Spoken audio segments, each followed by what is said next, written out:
नमस्कार good morning. आज नवेम्बर 5 तारिख बुधवार। आज दिन भरी अनेक बड़ गुरुत्वपूर्ण खबर गुड़िक आसीचे। महिला को मिल 30,000 टंका, अन्यपटे युवक युवती मानक 15,000 टंका मिल। यह सहित राज्य सरकार किसी नुआ योजना आसीचे। तेबे आसंतु आज सकाळ आसीथिबा 20टी बड़ खबर उपरे नजर पकाइबा। नंबर 1 छात्र छात्री गाइबे वंदे मातरम। नवेम्बर 7 तारिख में पालन कराजिबो वंदे मातरम 150 वर्ष पूर्ति। यही अवसर में स्कूल कॉलेज रे छात्र छात्री माने राष्ट्रीय संगीत वंदे मातरम गान करिवे। ए नहीं ओडिया भाषा साहित्य विभाग पक्षरु गणशिक्षा और उच्च शिक्षा विभाग को चिठी लिखि परामर्श दिया जाइछि। छात्र छात्री माने स्कूल रे गाइबे वंदे मातरम नवेम्बर 7 तारिख में। नंबर 2 आज दुलुकिब महानदी पठा। सजई होइछि कटक महानदी पठा। आज 8 दिन धरी चलिबो बालीजात्रा। तेबे मुख्यमंत्री मोहन चरण माझी आज संध्यार यह उद्घाटन करिवे। नवेम्बर 5 तारिख रु नवेम्बर 12 तारिख पर्यंत महानदी पठारे चलिबो बालीजात्रा। वैष्णव पाणी एवं अक्षय महांती मंचरे 8 दिन धरी रंगारंग कार्यक्रम राति 8टा पर्यंत आयोजन करा। सेपटे उपर बालीजात्रा पड़िया को नहीं व्यवसायी असंतोष जारी रही। हाईकोर्ट निर्देश सत्वे तरतरिया भाव में उपर पड़िया बालीजात्रा आयोजन बंद करा जायछि, जहां लोकंक प्रति अन्याय करा जाउछि बोली अभियोग होइछि। मन कहूछि किछि नुआ करिबा पई, हेले पाखरे संबल नाही। तेबे व्यस्त हुंतु नाही। मधुलिका एंटरप्राइजेस एबे बुझिबो आपणक मन कथा। क्षुद्र शिल्प ठारू नहीं मध्यम शिल्प पई सुलभ मूल्य रे जोगाई देबो समस्त प्रकार मेसिन और रॉ मटेरियल, जहाकु नहीं आपण सहज रे आरंभ करि परिबे नुआ एक व्यवसाय। अधिक जानिबा पई आज ही कॉल करंतु। नंबर 3 उद्घाटन है पारादीप्र कलिंग बालीजात्रा। पारादीप समुद्र बेलाभूमि निकटस्थ बिजु मैदान बालीजात्रा पड़िया ओडिशार मुख्यमंत्री मोहन चरण माझी द्वारा गतकाली पारंपरिक बालीजात्रा महोत्सव 2025 बा कलिंग बालीजात्रा 2025 उद्घाटन होइछि। मुख्यमंत्री गतकाली अपराह्न हेलिकप्टर रे पारादीप रे पहुंचे यह उद्घाटन करिसंती। तेबे एही बालीजात्रा मध्य 8 दिन पर्यंत चलिबो। तेबे पूर्वतन मुख्यमंत्री स्वर्गत बिजु पट्टनायक 1992 मसीह पारादीप रे कलिंग बालीजात्रा आरंभ करथिले। कलिंगर सामुद्रिक गौरव को स्मृति को पुनर्जीवित करने को यह आयोजन करा जायथिला। नंबर 4 भयंकर ट्रेन दुर्घटना 6 जनकर मृत्यु। छत्तीसगढ़ आसिला बड़ खबर। बिलासपुर रे भयंकर ट्रेन दुर्घटना घटी। मालबाही ट्रेन उपर चढ़ीगला यात्रीवाही ट्रेन। 2 ट्रेन भयंकर धक्का फल घटनास्थल में 6 जनकर मृत्यु होइथिबा प्रारंभिक सूचना मिली। तेबे दुर्घटना 12 रु अधिक आहत होइथिबा सूचना दिया जाइछे। सेपटे गतकाली द्विप्रहरे एक बड़ दुर्घटना होइछि। बिलासपुर स्टेशन निकट में 4टा बेले यही दुर्घटना घटी जना पड़ी। दुर्घटना पर उद्धार कार्य जारी रही। दुर्घटना पर ट्रेन अनेक बगी क्षयक्षति होइथिबा सूचना मिली। नंबर 5 बालीजात्रा पाई लागिला ट्राफिक कटकणा। भुवनेश्वर नंदनकानन बारंग त्रिशूलिया दे आसुथिबा हालुका जानगुड़िक नेताजी सेतु दे बेलभ्यू छकठारे बाम मोड़ नहीं सीडीए 11 दे बिजु पट्टनायक पार्क रे पहुंचबे। भुआशुणी ग्राउंड किंबा कृषक बजार ग्राउंड रे सेमानकर जान पार्क करिवे। सेपटे सेलट बस सेवा माध्यम रे बालीजात्रा ग्राउंड रे पहुंची पारिबे। आठगड़ किंबा बांकी पार्श्वर नरराज सेतु किंबा मधुसूदन सेतु दे आसुथिबा हालका जानगुड़िक भुआशुणी ग्राउंड यह सहित गोरा कबर ग्राउंड किंबा ख्रिस्टियान ग्राउंड रे समानकर जान पार्क करिवे। बालीजात्रा रे सुरक्षित गमनागमन पई एही नुआ ट्राफिक व्यवस्था लागू करा जायछि। खिलाफकारी उपरे मध्य फाइन लागू करा जिवो बोली पुलिस कहिछि। नंबर 6 सरकार आसिले प्रति महिला अकाउंट को आसिबो 30,000 टंका। बिहार रे भोट पड़िबा पूर्वरु महामेंटर मुख्यमंत्री प्रार्थी तेजस्वी यादव देइचंती बड़ प्रतिश्रुति। तेजस्वी यादव सांबादिक सम्मेलन करी दाबी करिसंती जे एथर जनता परिवर्तन मूड रे अछंती। एथर भोट परिवर्तन पाई हेबो। तेजस्वी यादव प्रतिश्रुति देई कहिसंती सरकार गठन हेबा संगे संगे बिहार रे माई बहना मान योजना लागू करा जिवो। ମକର ସଂକ୍ରାନ୍ତି ଦିନ ଅର୍ଥାତ୍ ଜାନୁଆରୀ 14 ତାରିଖରେ ପ୍ରତି ମା ଭଉଣୀଙ୍କ ଆକାଉଣ୍ଟକୁ 30,000 ଟଙ୍କା ପଠାଯିବ ବୋଲି ତେଜସ୍ୱୀ ଯାଦବ କହିଛନ୍ତି। ଏହା ସହିତ ବର୍ତ୍ତମାନର ସରକାରରେ ଜୀବିକା ଦିଦିଙ୍କୁ ଶୋଷଣ କରାଯାଉଛି, ସେମାନଙ୍କୁ କିଛି ବି ମିଳିନି। ବିହାରରେ ମହାମେଣ୍ଟର ସରକାର ଆସିଲେ ଜୀବିକା ଦିଦିଙ୍କୁ ନ୍ୟାୟ ମିଳିବା ସହିତ 30,000 ଟଙ୍କା ଲେଖା ପ୍ରତି ବ୍ୟକ୍ତିଙ୍କ ଆକାଉଣ୍ଟକୁ ଆସିବ। ନମ୍ବର 7 ସଞ୍ଜୟ ଓ ନବୀନଙ୍କୁ ଜୟ ଢୋଲକିଆଙ୍କ ଜବାବ। ନୂଆପଡ଼ାରେ ନବୀନଙ୍କ ପ୍ରଚାର ଆଉ ବିଜେଡି ସହିତ ବେଇମାନ କଥା ଉଠିବା ପରେ ଏହାକୁ ନେଇ ତେଜିଛି ନୂଆପଡ଼ା ରାଜନୀତି। ବିଜେଡି ମୁଖିଆଙ୍କ ଏଭଳି ବୟାନ ପରେ ବିଜେପି ପ୍ରାର୍ଥୀ ଜୟ ଢୋଲକିଆ ଏହାର ଜବାବ ଦେଇଛନ୍ତି। ସିଧା ସିଧା ନବୀନଙ୍କୁ ଜୟ କହିଛନ୍ତି, ଆଗରୁ କେବେ ବି ନୂଆପଡ଼ାରେ ପାଦ ଦେଉନଥିଲେ, ଏମିତିକି ବାପାଙ୍କୁ ଦେଖିବାକୁ ବି ଆଗରୁ ଆସିନଥିଲେ ନବୀନ। ହେଲେ ଏବେ ନିର୍ବାଚନ ବେଳେ ନୂଆପଡ଼ା କଥା ମନେ ପଡ଼ିଲା ବୋଲି ନବୀନଙ୍କୁ କଟାକ୍ଷ କରି ଜୟ ଢୋଲକିଆ କହିଛନ୍ତି, ଏହା ସହିତ ଭୋଟର ସବୁ ଜାଣିଛନ୍ତି, ଆଉ ସେମାନେ ହିଁ ଏହାର ବିଚାର କରିବେ ବୋଲି ନୂଆପଡ଼ାରେ ବିଜେପି ପ୍ରାର୍ଥୀ ଜୟ ଢୋଲକିଆ କହିଛନ୍ତି। ବିଜେଡି ସୁପ୍ରିମୋଙ୍କ ବେଇମାନ ଉପାଖ୍ୟାନ ପରେ ବିଜେଡି ନେତା ସଞ୍ଜୟ ଦାସବର୍ମା ଏହି କଥାକୁ ଆଗକୁ ବଢ଼ାଇ କହିଲେ, ରାଜେନ୍ଦ୍ର ଢୋଲକିଆଙ୍କ ବିଚାରଧାରାକୁ ହତ୍ୟା କରି ଜୟ ଢୋଲକିଆ ବିଜେପିକୁ ଯାଇଛନ୍ତି। ନମ୍ବର 8 ବିଜେଡିକୁ କଳ୍ପନା ଢୋଲକିଆଙ୍କ ସମାଲୋଚନା। ଜୟ ଢୋଲକିଆ ବିଜେପିରେ ସାମିଲ ହେବା ପରେ ନବୀନ ଏହାକୁ ବେଇମାନର ଆଖ୍ୟା ଦେଇଥିଲେ। ପ୍ରଚାର ସମୟରେ ଏବେ ବ୍ୟକ୍ତିଗତ ସ୍ତରକୁ ଯାଇ ନବୀନ ଏଭଳି ଟାର୍ଗେଟ କରିବା କ୍ୱଚିତ ଦେଖିବାକୁ ମିଳିଥାଏ। ତେବେ ନବୀନଙ୍କ ଏଭଳି ଟାର୍ଗେଟ ପରେ ଏବେ ରାଜେନ୍ଦ୍ର ଢୋଲକିଆଙ୍କର ପତ୍ନୀ କଳ୍ପନା ଢୋଲକିଆ ଆଗକୁ ଆସିଛନ୍ତି ପୁଅ ପାଇଁ। ସେ କହିଛନ୍ତି, ରାଜେନ୍ଦ୍ର ଅସୁସ୍ଥ ଥାଇ ହସ୍ପିଟାଲରେ ଚିକିତ୍ସିତ ହେଉଥିଲା ବେଳେ ବିଜେଡି କିଛି ବୁଝିନଥିଲା। ଦୀର୍ଘ ବର୍ଷର ସମ୍ପର୍କ ସତ୍ତ୍ୱେ ବି ବିଜେଡିର ଏଭଳି ଆଭିମୁଖ୍ୟ ତାଙ୍କୁ ମାନସିକ ଭାବରେ ଭାଙ୍ଗିଦେବା ସହିତ ମୃତ୍ୟୁର ବଡ଼ କାରଣ ପାଲଟିଥିବା ସେ କହିଛନ୍ତି। ତେବେ ଏଭଳି ସମୟରେ ମଧ୍ୟ ବିଜେଡି ରାଜେନ୍ଦ୍ରଙ୍କ ଫଟୋକୁ କିଭଳି ବ୍ୟବହାର କରୁଛି ବୋଲି ସେ ପ୍ରଶ୍ନ କରିଛନ୍ତି। ନମ୍ବର 9 ରାଉରକେଲା ବସ୍ଷ୍ଟାଣ୍ଡର ଅବସ୍ଥା ବେହାଲ। ଶିଳ୍ପନଗରୀ ରାଉରକେଲା ସ୍ମାର୍ଟ ସିଟି ରାଉରକେଲା, ହେଲେ ଏଠାରେ ବସ୍ଷ୍ଟାଣ୍ଡଟିଏ ନାହିଁ, ସ୍ମାର୍ଟ ବ୍ୟବସ୍ଥା ମଧ୍ୟ ନାହିଁ। ଶିଳ୍ପନଗରୀ ରାଉରକେଲାରେ ବେହାଲ ହୋଇପଡ଼ିଛି ବସ୍ଷ୍ଟାଣ୍ଡ। ରାସ୍ତା ସାରା କାଦୁଅ ପଚପଚ। ବସ୍ଷ୍ଟାଣ୍ଡର ମୁଖ୍ୟ ବିଲ୍ଡିଂର ଅବସ୍ଥା ମଧ୍ୟ ସାଂଘାତିକ। ପିଇବା ପାଇଁ ପାଣି ନାହିଁ, ସଂଯୋଗ ଅଛି ହେଲେ ପାଣି ଆସୁନି। ଏପରିକି ଯାତ୍ରୀଙ୍କ ବସିବା ପାଇଁ ମଧ୍ୟ ଭଲ ଜାଗାଟେ ନାହିଁ। ଏପଟେ ଟଏଲେଟ ବ୍ୟବସ୍ଥା ନ କହିଲେ ଭଲ। ତେବେ ଏ ହେଉଛି ସ୍ମାର୍ଟ ସିଟି ରାଉରକେଲାର ବସ୍ଷ୍ଟାଣ୍ଡ।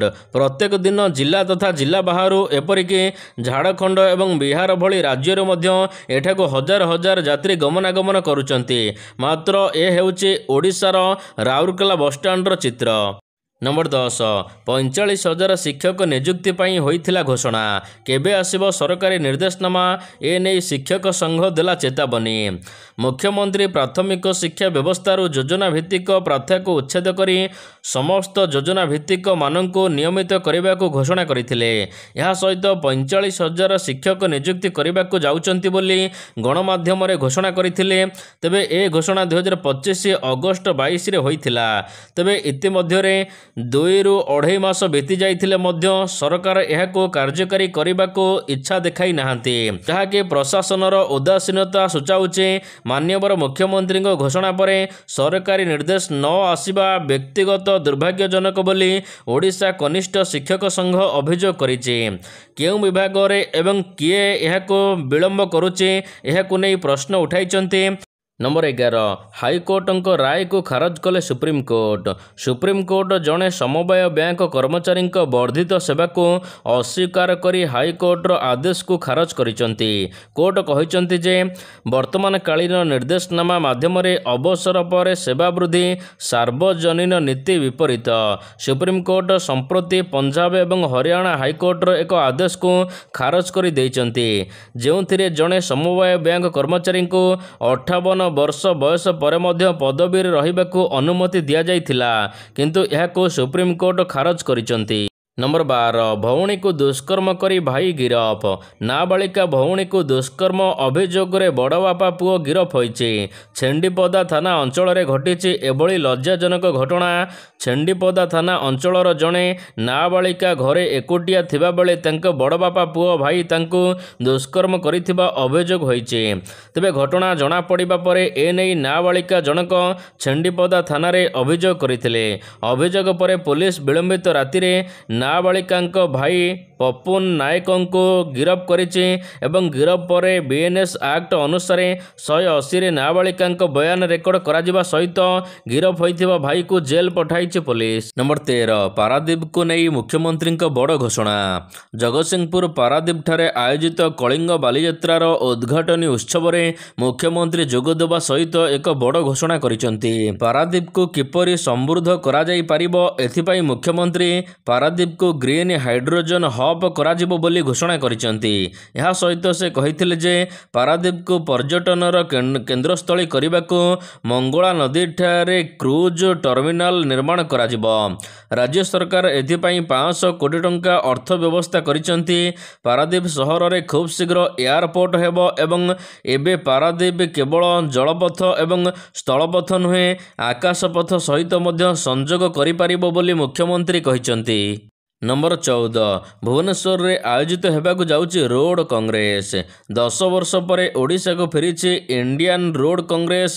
6 ତାରିଖରେ ପ୍ରଦର୍ଶନୀ, 7 ତାରିଖରୁ 10 ତାରିଖ ଯାଏ ସମ୍ମିଳନୀ ସଜେଇ ହୋଇଛି। ଏଥିପାଇଁ ଜନତା ମଇଦାନ, ରାସ୍ତା ନିର୍ମାଣ କ୍ଷେତ୍ରରେ ନୂଆ ଟେକ୍ନୋଲୋଜିର ବ୍ୟବହାର ଉପରେ ସମ୍ମିଳନୀରେ ହେବ ଆଲୋଚନା। କେନ୍ଦ୍ରମନ୍ତ୍ରୀ ନୀତିନ ଗଡ଼କରୀ ଏହି ସମ୍ମିଳନୀର ଶୁଭାରମ୍ଭ କରିବେ। ଯୋଗଦେବେ ଇଞ୍ଜିନିୟର ବିଶେଷଜ୍ଞ ଅଧିକାରୀମାନେ। ରାସ୍ତାରେ କିପରି ଦୁର୍ଘଟଣା କମିବ, ଯାତ୍ରୀଙ୍କ ସୁରକ୍ଷା ବଢ଼ିବ, ଗାଡ଼ି ଚାଳକଙ୍କ ପାଇଁ ରାସ୍ତା ନିରାପଦ କିପରି ହେବ, ଟ୍ରାଫିକ୍ ଜାମ୍ କିପରି କମିବ, ଏସବୁ ପ୍ରସଙ୍ଗରେ ଇଣ୍ଡିଆନ୍ ରୋଡ଼ କଂଗ୍ରେସରେ ବିସ୍ତୃତ ଭାବରେ ଆଲୋଚନା କରାଯିବ। 6 ତାରିଖରେ ରାସ୍ତା ନିର୍ମାଣ ସମ୍ପର୍କିତ ସମ୍ମିଳନୀ ହେବ ଏବଂ ଟେକ୍ନୋଲୋଜିକୁ ନେଇ ପ୍ରଦର୍ଶନୀ ହେବ। 7 ତାରିଖରେ ଉଦ୍ଘାଟନୀ ଉତ୍ସବ ପରେ ଇଞ୍ଜିନିୟରମାନେ ସେମାନଙ୍କର ମତ ରଖିବେ। ନମ୍ବର 15 ଜୀବନ ବଞ୍ଚାଇ ଦେଲା ଆପଲ୍ ୱାଚ୍। ଦିନକୁ ଦିନ ବୃଦ୍ଧି ପାଉଛି ଆପଲ୍ ୱାଚ୍ର ଚାହିଦା। ତେବେ ମଧ୍ୟପ୍ରଦେଶ ଅଞ୍ଚଳରେ ବସବାସ କରୁଥିବା ଜଣେ ବ୍ୟବସାୟୀଙ୍କ ଜୀବନ ବଞ୍ଚାଇ ଦେଇଛି ଏହି ଆପଲ୍ ୱାଚ୍ ବା ଘଣ୍ଟା। ତେବେ ଏହି ବ୍ୟବସାୟୀ ଜଣେ ସିନେମା ହଲ୍ରେ ବସି ସିନେମା ଦେଖୁଥିଲେ। ପ୍ରାୟ ସନ୍ଧ୍ୟା 5ଟା ବେଳେ ଆପଲ୍ ୱାଚ୍ ତାଙ୍କୁ ସତର୍କ କରାଇଥିଲା ଯେ ତାଙ୍କ ହାର୍ଟବିଟ୍ ଅସ୍ୱାଭାବିକ ହେଉଛି। ଏହାପରେ ସେ ସିନେମା ଅଧା କରି ସିଧାସଳଖ ଡାକ୍ତରଖାନା ଯିବାକୁ ସ୍ଥିର କରିଥିଲେ। ହସ୍ପିଟାଲରେ ପହଞ୍ଚିବା ପରେ ଡାକ୍ତର ତାଙ୍କୁ ପରୀକ୍ଷା କରିବା ପରେ ଜାଣିବାକୁ ପାଇଲେ ଯେ ତାଙ୍କର ରକ୍ତଚାପ 180ରୁ 120 ଥିଲା, ଯାହାକି ଅତ୍ୟନ୍ତ ବିପଦଜନକ ସ୍ତର। ଯଦି ସଠିକ୍ ସମୟରେ ସେ ମେଡ଼ିକାଲ ଆସିନଥାନ୍ତେ ତେବେ ତାଙ୍କର ବ୍ରେନ୍ ଷ୍ଟ୍ରୋକ୍ ଆଶଙ୍କା ରହିଥିଲା। ତେବେ ଆପଲ୍ ୱାଚ୍ର ସତର୍କ ଘଣ୍ଟି ପାଇଁ ସେ ବଞ୍ଚିଗଲେ। ନମ୍ବର 16 ସରିଲା ବିହାରରେ ପ୍ରଥମ ପର୍ଯ୍ୟାୟ ପ୍ରଚାର। ବିହାର ବିଧାନସଭା ନିର୍ବାଚନର ପ୍ରଥମ ପର୍ଯ୍ୟାୟ ମତଦାନ ପାଇଁ ଗତକାଲି ସରିଛି ପ୍ରଚାର। ଶେଷ ଦିନରେ ଜୋରଦାର ପ୍ରଚାର କରିଛନ୍ତି ବିଭିନ୍ନ ଦଳର ହେଭିୱେଟ୍ ନେତା। ସନ୍ଧ୍ୟା 5ଟା ପରେ ନିର୍ବାଚନ କମିଶନ ଲାଗୁ କରିଛନ୍ତି 126 ଧାରା। ପ୍ରଥମ ପର୍ଯ୍ୟାୟରେ 18ଟି ଜିଲ୍ଲାର 121ଟି ବିଧାନସଭା ଆସନ ପାଇଁ ମତଦାନ ହେବ। 1314 ଜଣ ପ୍ରାର୍ଥୀଙ୍କର ଭାଗ୍ୟ ପରୀକ୍ଷା ଆସନ୍ତାକାଲି ହେବାକୁ ଯାଉଛି। ଏଥିପାଇଁ ପ୍ରଶାସନିକ ସ୍ତରରେ ପ୍ରସ୍ତୁତି ଶେଷ ହୋଇଛି। ନମ୍ବର 17 ଛାତ୍ରଛାତ୍ରୀଙ୍କ ପାଇଁ ଖୁସି ଖବର, ଆକାଉଣ୍ଟକୁ ଆସିବ 15,000 ଟଙ୍କା। ଦେଶର ଯୁବପିଢ଼ିଙ୍କ ଅପେକ୍ଷାର ଅନ୍ତ ଘଟିଛି। କେନ୍ଦ୍ର ସରକାର ଏହାର ପ୍ରମୁଖ ନିଯୁକ୍ତି ପ୍ରୋତ୍ସାହନ ଅଭିଯାନ ସ୍ୱରୂପ ଐତିହାସିକ ପଦକ୍ଷେପ ନେଇଛନ୍ତି। ପ୍ରଧାନମନ୍ତ୍ରୀ ନରେନ୍ଦ୍ର ମୋଦିଙ୍କ ଅଧ୍ୟକ୍ଷତାରେ ଅନୁଷ୍ଠିତ କେନ୍ଦ୍ର କ୍ୟାବିନେଟ୍ରେ ଏହି ଯୋଜନା ଉପରେ ମୋହର ବାଜିଛି। ଏହି ଯୋଜନାରେ ବିଶେଷ ଭାବରେ ପ୍ରଥମ ଥର ପାଇଁ କର୍ମକ୍ଷେତ୍ରରେ ପ୍ରବେଶ କରୁଥିବା ଯୁବକ ଯୁବତୀମାନଙ୍କୁ ଆର୍ଥିକ ସହାୟତା ପ୍ରଦାନ କରିବା ପାଇଁ କରାଯାଇଛି। ଏହି ଯୋଜନା ଅଧୀନରେ ସରକାର ପ୍ରାୟ 19.2 ନିୟୁତ ଯୁବକ ଯୁବତୀମାନଙ୍କୁ ଗୋଟିଏ ମାସର ଦରମା ସହିତ ସମାନ ପରିମାଣର ଅର୍ଥରାଶି ପ୍ରଦାନ କରିବେ। ଏଥିପାଇଁ 99,446 କୋଟି ଟଙ୍କା ବ୍ୟବସ୍ଥା କରାଯାଇଛି। ଯେଉଁ ଯୁବକ ଯୁବତୀମାନେ ପ୍ରଥମ ଥର ପାଇଁ କର୍ମକ୍ଷେତ୍ରକୁ ଯାଉଛନ୍ତି ସେମାନଙ୍କୁ 15,000 ଟଙ୍କା ଦିଆଯିବ, କେନ୍ଦ୍ର ସରକାର କହିଛନ୍ତି। ନମ୍ବର 18 ଯଦି ଆପଣଙ୍କ ନାମରେ ଏକାଧିକ ସିମ୍ ଅଛି ତେବେ ଯିବାକୁ ପଡ଼ିବ ଜେଲ୍। ଯଦି ଆପଣଙ୍କର ଏକାଧିକ ସିମ୍ କାର୍ଡ଼ ରହିଛି ଆଗୁଆ ସାବଧାନ ହୋଇଯାଆନ୍ତୁ, ନହେଲେ ଆପଣଙ୍କୁ ଜେଲ୍ ଯିବା ପାଇଁ ପଡ଼ିପାରେ, ନଚେତ୍ ମୋଟା ରକମର ଜୋରିମାନା ଦେବାକୁ ପଡ଼ିବ। ଆଜିର ଡିଜିଟାଲ ଦୁନିଆରେ ଲୋକମାନେ ୟୁଟ୍ୟୁବରେ ରୋଜଗାର ମଧ୍ୟ ବାଛୁଛନ୍ତି। ଏଣୁ ୟୁଟ୍ୟୁବରୁ ପଇସା କମାଇବାକୁ ଅନେକ ଲୋକ ଏକାଧିକ ସିମ୍ ପାଖରେ ରଖୁଛନ୍ତି। ଏପରିକି ବ୍ୟବସାୟ କରୁଥିବା ଲୋକମାନେ ନିଜ ଆବଶ୍ୟକତା ପୂରଣ କରିବାକୁ ମନଇଚ୍ଛା ସିମ୍ କାର୍ଡ଼ କିଣୁଛନ୍ତି। ମାତ୍ର ଏହି ସିମ୍ କାର୍ଡ଼ କିଣିବାରେ ଏକ ଲିମିଟ୍ ଅଛି। ଯଦି ଆପଣ ଏହି ଲିମିଟ୍ ଅତିକ୍ରମ କରୁଛନ୍ତି ତେବେ ଆପଣଙ୍କୁ ଜେଲ୍ ଯିବା ପାଇଁ ପଡ଼ିବ। ଜାଣନ୍ତୁ କ'ଣ ଲିମିଟ୍ ଅଛି। ନିୟମ ଅନୁସାରେ ଗୋଟିଏ ଲୋକ ନିଜ ନାଁରେ 9ଟି ସିମ୍ କାର୍ଡ଼ କରିପାରିବ। ଯଦି ଏହାଠାରୁ ଅଧିକ ସିମ୍ କାର୍ଡ଼ ରଖନ୍ତି ତେବେ ଆଇନ ଦ୍ୱାରା ଦଣ୍ଡିତ ହୋଇପାରନ୍ତି। ନମ୍ବର 19 ପାକିସ୍ତାନକୁ କଡ଼ା ଚେତାବନୀ ଦେଲେ ଶାହା। ବିହାର ବିଧାନସଭା ନିର୍ବାଚନ ପାଇଁ ପ୍ରଚାର ଶେଷ ଦିନ ସ୍ୱରାଷ୍ଟ୍ର ମନ୍ତ୍ରୀ ଅମିତ ଶାହା ସିଧାସଳଖ ପାକିସ୍ତାନକୁ ଟାର୍ଗେଟ କରିଛନ୍ତି। ତେବେ ସେ କହିଛନ୍ତି ପହଲଗାମରେ ଆତଙ୍କବାଦୀମାନେ ନିର୍ଦ୍ଦୋଷ ସାଧାରଣ ଲୋକମାନଙ୍କୁ ହତ୍ୟା କଲେ। ମୋଦି ସରକାର ପାକିସ୍ତାନରେ ପ୍ରବେଶ କରି ଆତଙ୍କବାଦୀଙ୍କୁ ନିପାତ କଲେ। ଯଦି ପାକିସ୍ତାନ ପ୍ରତିଶୋଧ ନେବାକୁ ସାହସ କରେ ତେବେ ତାକୁ ଆଉ ଛଡ଼ାଯିବ ନାହିଁ। ନମ୍ବର 20 ଗୋଟିଏ ଦିନରେ 75 କୋଟି ଟଙ୍କା କାରବାର।